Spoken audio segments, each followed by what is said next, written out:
Welcome back. Another edition of Talking Ball. We've got Josh here with us today, and we're going to be talking about the Lakers. A little season preview for the Lakers. They went 50-32 last year. They lost in 5 games in the first round of the playoffs to the Timberwolves. And I would say most importantly last year, which still seems weird, they traded Anthony Davis for Luka Doncic. So Josh, how do you feel about the Lakers heading into next season or this season? Yeah, I think I think they made a lot of moves. Most of them, I would say, net positive. I think obviously the biggest loss is Finney Smith, but I don't really think there's much that could have been done about that. I know there were like rumors about they probably could have offered him a good amount of money, but you can't keep everyone. I think a lot of the moves that they made to build pieces around their roster were really good because I know they're kind of lacking depth. I think that's one big piece you kind of looked at. Like last year, it was just even when they signed Dorian Finney-Smith, they were like, "Oh my God, such a great signing!" Because they had literally no one else off the bench, and Yeah. especially on the wing, like wing defense and whatnot. So it's tough to let go of a piece like that. But I think they've made a lot of good moves to fill in the rest of the roster and surround Luka and LeBron. So Yeah. To your point on the depth of the team, what was it in the I forgot which game, but JJ Redick didn't play anyone off the bench in the second half of a playoff game. Um, they had they had no faith in the rest of that roster, and to your point, they lost Finney Smith, which was a big loss for them. One of the few guys who could defend on that team. They did bring in Deandre Ayton, which was a good move. We'll talk about. They signed Jake LaRavia as part of the replacement for Finney Smith, similar position, not similar players. And then they got Marcus Smart, who, quite frankly, I have no idea what they're going to get from Marcus Smart at this point in his career. Um, Luka signed a 3-year extension.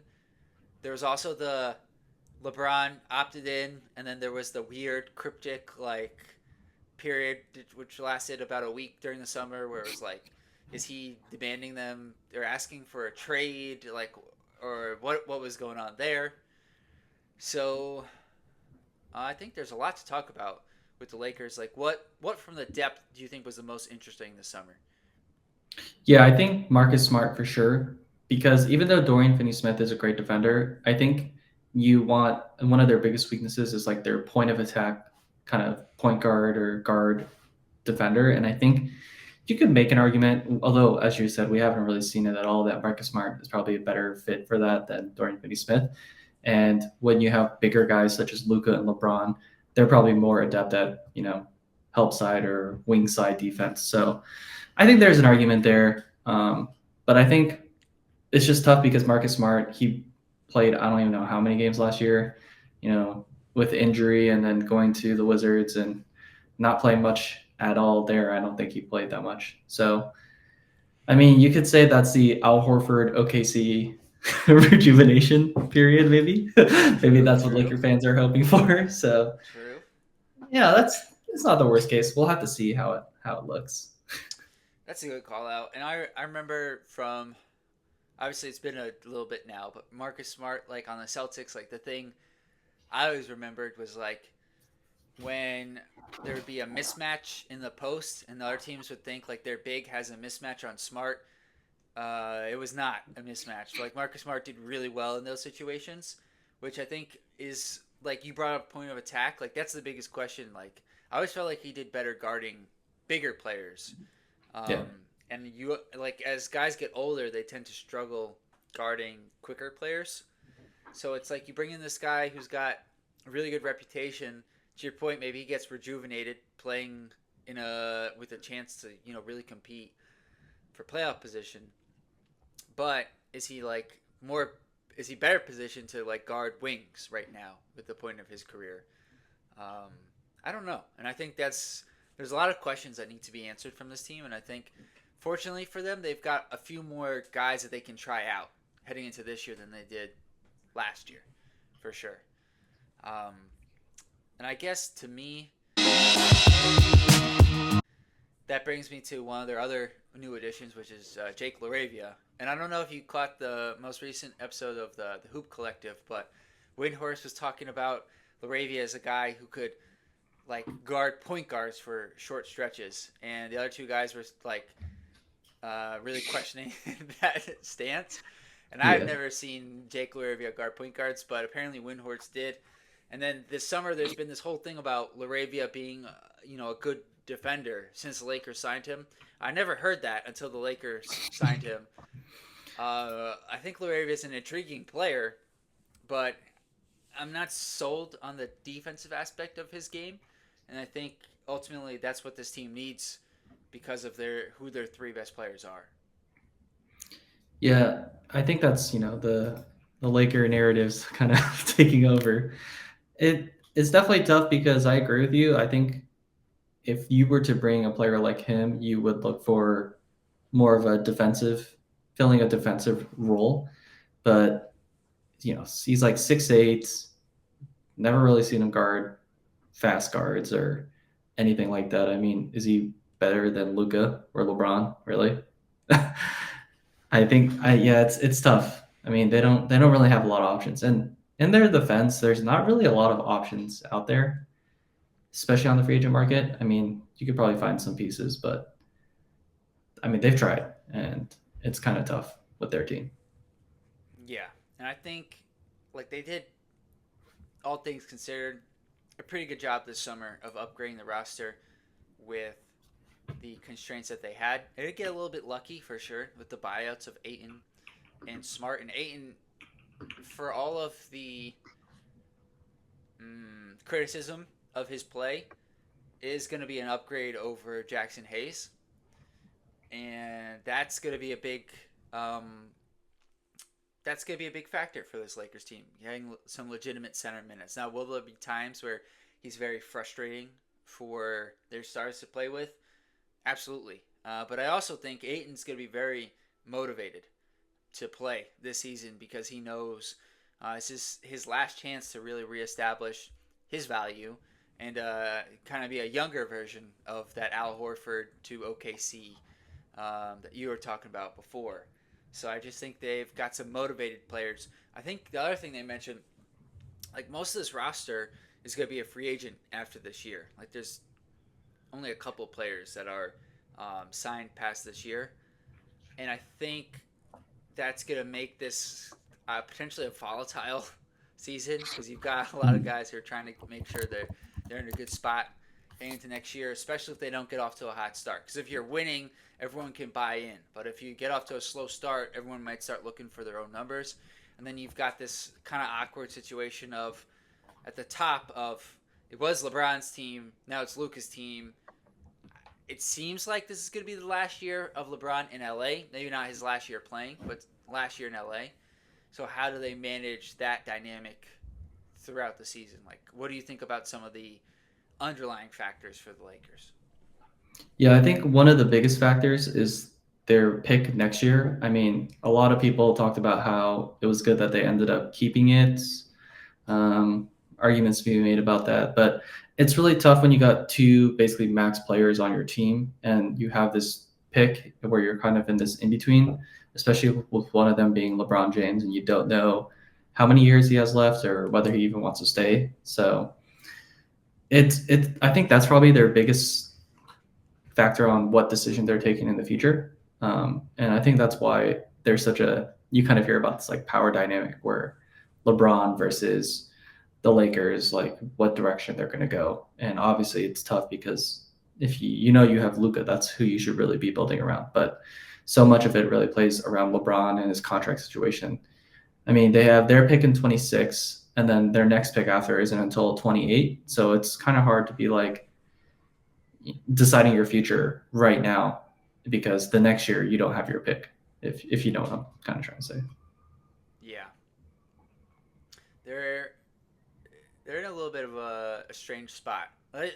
And I think this is a good time to talk about like the tiers in the West. Like, can they compete with the top tier teams? Because you're asking the question like rightfully so, like about them like mortgaging their future.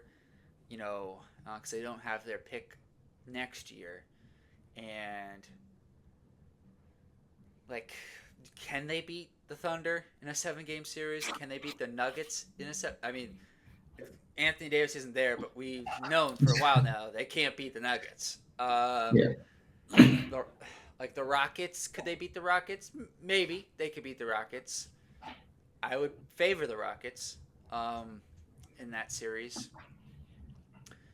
So maybe like the Timberwolves even. Like Yeah. we just saw how that series unfolded. Now it might be a little bit different. The Timberwolves lost Nikhil Alexander Walker. Lakers may have a little bit more depth now, but that didn't fare out well. So like, are they even positioned right now to like how far do you see this team going? I guess is a better way to put it in the playoffs.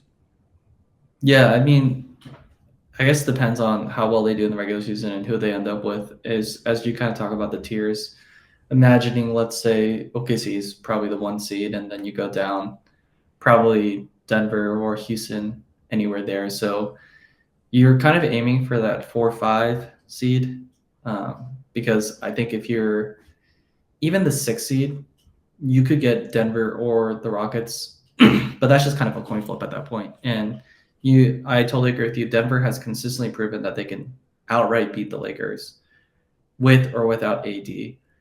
And then the Houston Rockets, I just wouldn't want to face them in the first round, especially. I mean, with the addition of KD, they look like a really good team. But even last year, I think they had that. I would say every young team has that 1 year of where they lose, and then the next year they come back better. So I think this year they're going to have a really good year, especially if they make the playoffs. So it's really tough. And then you definitely don't want to be facing OKC, but never mind that comes with being in the play-in. So additional games to wear down Luka and LeBron. So I mean, I feel like they kind of just have to go all out and hope to be in that 4 or 5 seed.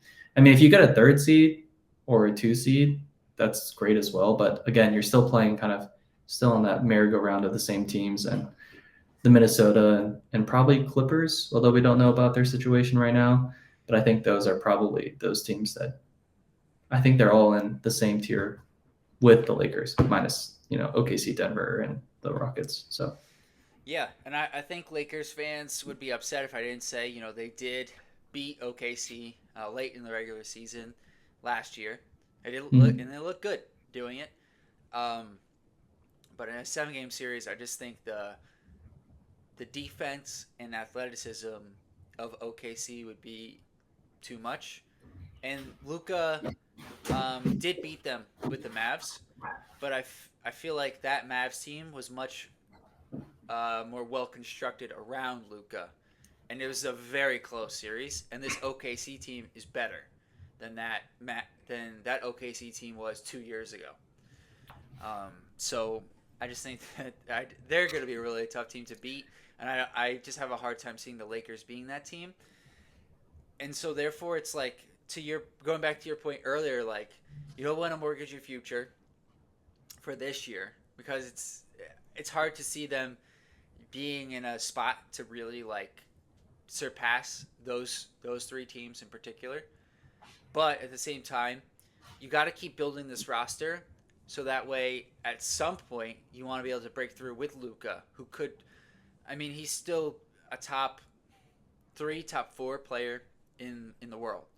So at some point, if you can keep making improvements year by year, and next summer, I think with LeBron's contract off the books, there should be an opportunity to make a swing for somebody and get better defensively. I think this year is really important for them to find at least one guy who you can find as a two-way contributor on the wings, ideally.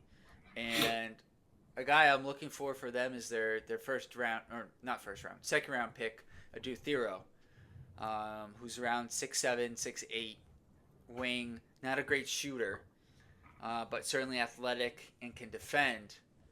Maybe they can develop him into being a productive wing forward who can be part of this like ecosystem moving forward because depth is the big issue of this team, and even with the additions that they made, maybe LaRavia could be somebody like that. They just need to keep finding pieces, and maybe they found something with Ayton as well. So maybe they're a little bit farther along than I'm giving them credit for in that aspect of building out this next iteration of the Lakers around Luka. How do you think they're doing with that aspect of it? Yeah, it's actually kind of funny that you talk about that because if you look at their like last 3 years, they have a lot of people would probably find desirable that fit that 6'6" to like 6'8" range, like that wing forward range. I mean, you had Max Christie, Hood and they had Dalton Connect. Like they have a lot of those guys in that range, but it's just ironic because none of them are really defensive guys, which is like their biggest need. They have a bunch of these tall guys who are more offensively focused, and it's so funny that right now it's definitely not what they need. Yeah, I mean, I agree. I mean, it's just tough because I feel like they've kind of known that this has been their weakness, and they've been targeting guys like their second round pick this year. But yeah, always expecting players like that to pan out, it's the most desirable position in the league for a reason. These guys aren't readily available. Um, so, and if they are, they're not going to be good right away. So, I don't know if they'll find it there. I mean, don't really know off the top of my head who's going to be available as like maybe a MLE or a free agent or a vet later in the midseason. But I mean, they did get Dorian Finney-Smith for a steal last year, midway through. So maybe they're True, just hoping for that again. true, true. And that would be the position, certainly when you look at this roster, that they would be looking to target. Yeah. Because in the playoffs, they really got exposed on that end of the court. And I wonder, like, obviously their three best players are Luka, LeBron, and Reeves. There's no debate there. But I just wonder if they can, which a lot will depend on like can Marcus Smart guard on the perimeter still, which I don't know. But if he can, um, does it make sense to have like or even like Gabe Vincent? Because Gabe Vincent, I feel more confident that he can still guard on the perimeter, but he hasn't been healthy over the past couple of years. Like, does it make sense for them to have Reeves come off the bench in like that Ginobili role, where he's still playing effectively starters minutes, but you get a little more defense into your starting lineup and you stagger those guys a little bit more, which I think would make sense. Yeah. But if Marcus Smart and or Gabe Vincent can't guard on the perimeter, what's the point? Like, what you're not doing that. So I think again, like a lot of this season will depend on can they get perimeter defense from some of these guys because we haven't talked about this yet, but their win total is set at 46 and a half last time I checked, which would be a Yeah, that sounds about right. I mean last year they were 50 and 32, but they certainly overperformed to get there because their point differential was only like 1.2, which would be more along the lines of like a 42 win team, 43 win team somewhere in there. So like Vegas is clearly expecting them to be a little bit worse than last year, and I think that's reasonable. But like, how much like can they get enough defense from some of these like other players on the roster? They got offense. They got offense. They'll be okay. Yeah. I I think don't I know. think Lakers fans, I think we should mention Jared Vanderbilt. That's probably the one person that Laker fans are probably pointing to or have been pointing to. But I think that's the argument to be made against it is that how many years has it been since he's been on the team? I know he's been injured for a significant amount of time as well during his stint here, but that's probably the guy that you might be expecting to, but we just haven't seen it. I mean, he even when he was healthy, he didn't play a lot, so I think a lot of it due to his lack of offensive capabilities, and I think he also was very foul prone. I feel like he had a lot of dumb fouls and got him in foul troubles. So that's probably the one person maybe Laker fans are looking at, being like, "Hey, we brought you here for this reason. Hopefully, you can kind of fill out that role." But I don't know. Yeah, the offense is for Vanderbilt has definitely held him back. And the only other guy I didn't mention, and I partially because I don't expect this to happen, but it could be necessary is Bronny James. Yeah. Looked I amazing think in summer league. he did look good in summer league. He is a guy who can guard on the perimeter by like if they go through Marcus Smart, he can't do it. Vincent's not healthy, also just kind of inconsistent. Like, do they get to a Bronny James just from a process of elimination? Like, we've tried the other guys. Like, Mhm. let's see what happens. He's in year 2. He's healthier. He looks stronger. I'm not expecting it, but I think when you look at the roster, there is a pathway for Bronny to get an opportunity because of need on this team. Um, Yeah. all right, I feel like we've And I guess covered. there's also Yeah, I guess there's also like the possibility of either an Austin Reeves trade with the pick or like Don Connect trade in the pick, although we saw that not work last year. But I think you can never rule those out. There's always a possibility. So yes, I could see Reeves is interesting in the sense that if LeBron's contract wasn't also coming up and they didn't have the potential cap space, I would say I would definitely be looking to trade Reeves and try to bring in some yeah, defense because you're going to lose him most likely. He's going to probably get paid double what he's getting paid right now. yeah, he has a But great contract. he's got a great contract. But with LeBron probably moving on, is my read of the situation right now. They would have more cap space to bring back Reeves. So I think I could see why they would keep him and then say like, okay, we're gonna build around Luka and Reeves moving forward and try to build like defense around those two guys, which I think makes sense. So, Yeah. all right. Final predictions, Josh, for the Lakers. Any you want to make any bold predictions? Either how far they advance, anything Luka LeBron related, Austin Reeves. You want to throw in something on Rui, who we didn't talk about yet? Yeah, no disrespect to Rui, he's a great piece for them as well. It's just tough because their rotation, where he fits in exactly now that they have like a true center, whether he plays four, but then you got LeBron, maybe comes off the bench. That'll be kind of interesting. And then the Ayton experience, I'm very familiar with it as a Blazers fan last year. Personally, I think for what they needed, like a true center, it's an upgrade. You can't argue that over Jackson Hayes. Don't believe anything you hear about his defensive capabilities because we've heard it literally all throughout his career, and it never happened. So don't believe any of that. But I think he is a great fit, and Luka loves a rim running big, so that'll be great. Um, and I'm never gonna put it past LA and the pull it has to like pull off a midseason move. I mean, we've seen it year after year. The Dorian Finney-Smith move last year, they played so much better afterwards. So I would never put it behind them. But their win total kind of tough to bet on the over. I think it's fairly set. And playoffs, don't think about it until we actually see what the team looks like afterwards. So that's probably how. Fair. It's kind of a big question mark. Yeah, yeah. The big move aspect with them, it's a very good point. Like they're gonna do something. They're gonna do something. It's just a matter of when.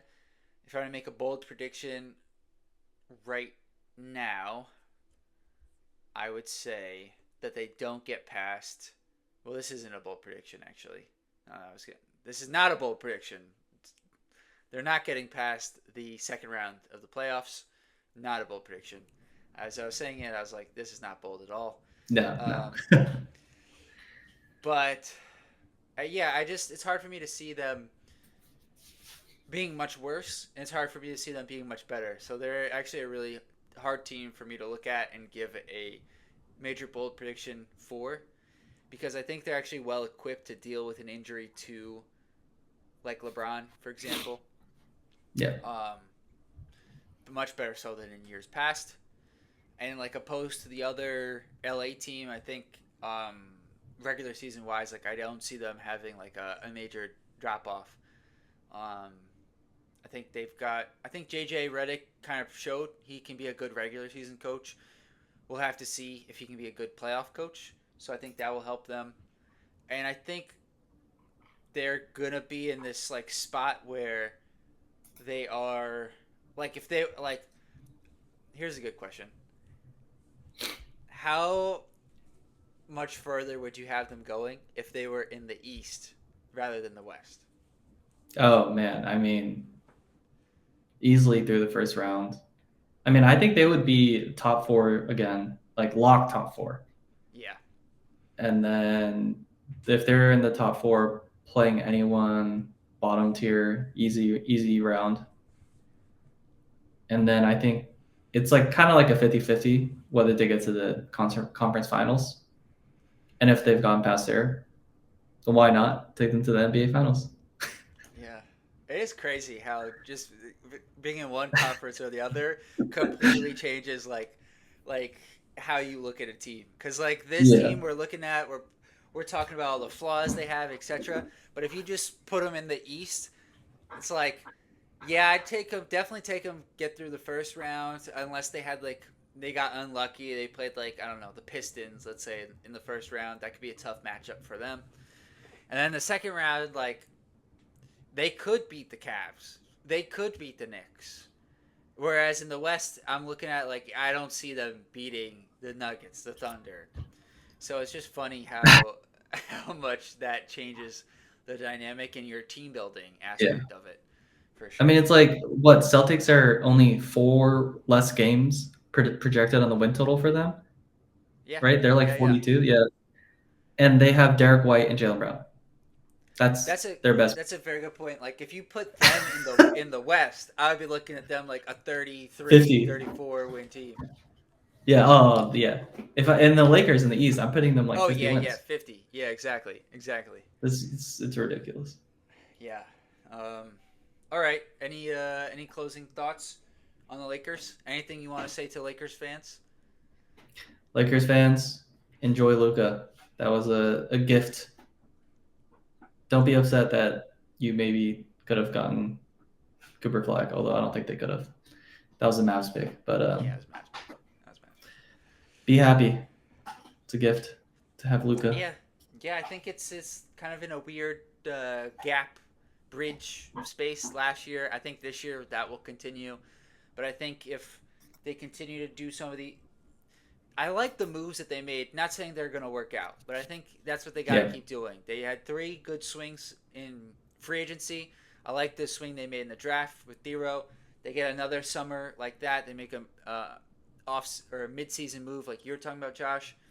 And then you look at then maybe a year from now when we're looking at this Lakers preview, we're saying, all right, they don't have LeBron anymore, but this is a much more complete team, much better defensive team. Like I wouldn't favor them against OKC, but I could see how they could win a series, and I think that's where they got to get to a year from now. yeah. They just got to get a little bit younger, and that's mostly from LeBron. Not gonna lie. Yeah, as much as we love LeBron, there are times where I know people will talk about him and say he's still like a top 15 player, but there's times where his age really showed, and it hurt the team. Yeah. It hurt the team, and I think you could get away with it if your other two best players weren't defensive liabilities. Like if he would like let's say LeBron was on like the Rockets, the few Yeah. times Oh, a yeah. game where like he was like taking a play off or was kind of watching, it wouldn't matter as much because you'd have Amen Thompson and Tari Eason just running around and Van Vliet doing his thing.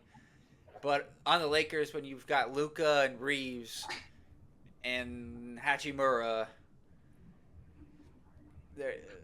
they're, it's more noticeable, I would say. Or if you put LeBron on like OKC and you had all like Case and Wallace and Caruso, Yeah. and like it Yeah. wouldn't Good matter luck as trying to much. target him. That's not happening. I feel like that could be a move for LeBron if he doesn't want to go back to the Cavs. Just sign a minimum for OKC. Go Oh get a yeah. couple more chips. That way He you're would be tied with great. MJ. He would be great there. Yeah, he'd fit in well. He'd be the guy that they need. Somebody 6'8", 6'9", who could actually like. They've got the corner of the market on the 6'5", 6'6" guys. They need somebody Yeah. in between those guys and Holmgren, Hartensteins of the world.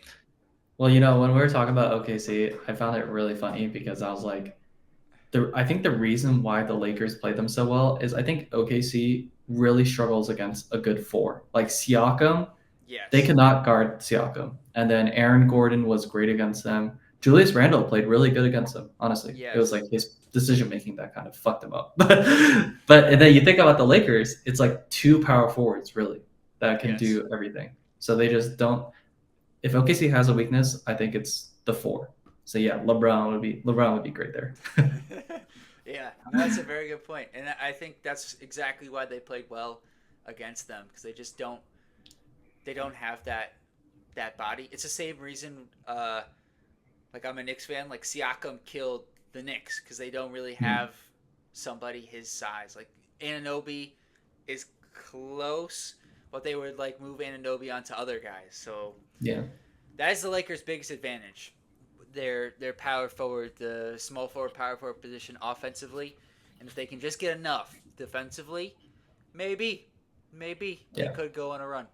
And the one thing you talked about, we don't know, is who they're gonna get mid-year, who could help them. Can they get another two-way player? Maybe they package Smart and LaRavia and Dalton Connect and a future first, and they go get a real two-way player who can guard point of attack and then give them some spacing on the other end. I think honestly, I think that's a good last minute here trade idea. Yeah. I agree. Be on lookout. Be on lookout. Come December, January for those guys to be packaged. That's my final take here. All right. Until next time, subscribe to the channel, like this video, drop your comments below. Peace.